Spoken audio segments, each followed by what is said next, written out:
Hey guys, I want to talk to you a little bit about what's going on inside of your teenager as they're transitioning from a child to a teenager to a young adult. And I want to talk just a little bit about their physical development first. In early adolescence, the body undergoes more developmental stages than any other stage in life, except when they're 0 to 2 years old. Think about how much a 0 to 2 year old actually changes. That's the only stage that's faster than what's happening to your teenager right now. And actually, a 3 year old and a 13-year-old, they're going through the same stage of development, which is testing and exploring. It's just that a 13-year-old has a whole other set of tools to do that with. But it's the same concept. And really, to be honest, if you want to understand a young teenager, go to a 2 year old class in the nursery, and you'll see a lot of the same behaviors just at a different stage of life. And I know you might be noticing that they're really clumsy. And the reason why they're clumsy is because their bones are growing faster than their muscles. So they look awkward to you, but you know what? They feel even more awkward. And the girls are growing faster than the boys, and that's weird for them. And it's kind of actually fun to go eat lunch at middle school and see these Amazon women and these little bitty seventh grade boys. And you know what? Gym class for a middle school boy is just not good for a man's soul. And then there's what I like to call the hormone cocktail. It's the body starting in the brain, initiates a flow of hormones to regulate growth. There's a whole lot of things that are going on, and I'll spare you a lot of the details, but these hormones are actually creating new grooves in their brain, and it's helping them think a new way. It's reforming their brain. And their organs are getting bigger, and I want you to think about your young teenager as being under construction. And this hormone cocktail is completely revolutionizing their body and their mind, and even, believe it or not, even their soul.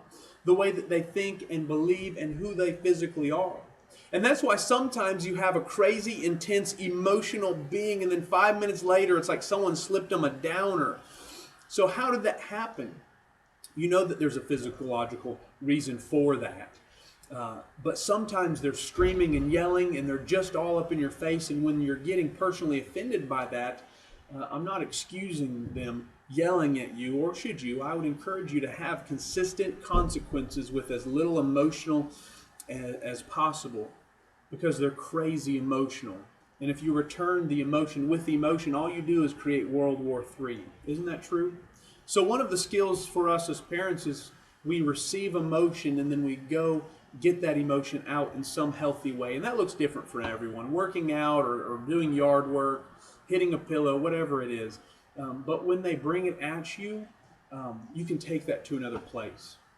And I love this. Their prefrontal cortex is the area of their brain that handles the administrative functions like planning and reasoning and anticipating consequences. This is not yet connecting in their brain.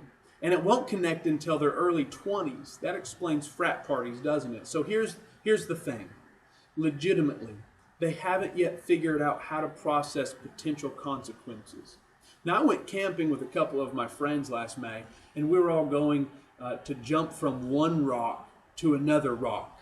And this rock was on a place called Sugar Hill Mountain. And I started thinking, gosh, I wonder how my health insurance policy is. Or I wonder if I'll be covered. And I wonder if I could get a medical flight out of here if I needed it. But if we were 15 again, it would have not crossed my mind twice to jump over this big gorge. So sometimes you look at them and think, how in the world? Where's your brain? How can you think that way? Have you lost your mind? What were you thinking? And I wish they had the ability to say back to you, no, Mom and Dad, my prefrontal cortex is not connected yet. Wouldn't that kind of freak you out a little bit? You'd be like, oh, okay, but I'll say it for them. Their prefrontal cortex is not connected yet. So help them out. One of the greatest gifts you can give your teenager in this awkward stage is to consistently communicate that they're normal and that this is normal and that you are, in fact, normal. Because this is the stage they walk into a room where they think all the eyes are staring back at them. Do you remember being 13 when you had a pimple? And you go into a room and you think everyone's zooming in on that one little pimple when in all actuality, they're not. And when they come at you with a bowl full of emotion, would you be their rock? Would you let your teenager know that they're normal? And would you not just react to them with emotion? I know it's hard. I do. But guys, you're doing a great job, and I love you so much. Keep up the good work.